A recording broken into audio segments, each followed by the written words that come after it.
ওই যে জঙ্গি এমপি যাচ্ছে, আল্লাহ নবীর সুন্নত এবং এই পোশাক কোনোদিন জঙ্গির অ্যাসেম্বল হতে পারে না। জানার সবাই এই সংসদের মান ক্ষুণ্ণ হয়েছে আমি মনে করছি।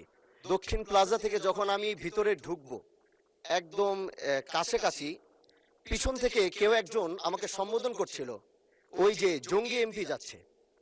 তো এই বিষয়টা আসলে এইভাবে আসতো না। তো একটু পর থেকে সোশ্যাল মিডিয়াতে দেখলাম যে এই বিষয়ে খুব লেখালেখি এবং এই ভিডিওটা নিয়ে খুব আলোচনা চলছে, যেটি জাতীয় সংসদের একজন রানিং এমপিকে সংসদের কাছে যখন জঙ্গি বলে সম্বোধন করা হয়, আর এটার জন্য এই সংসদের মান ক্ষুণ্ণ হয়েছে আমি মনে করছি।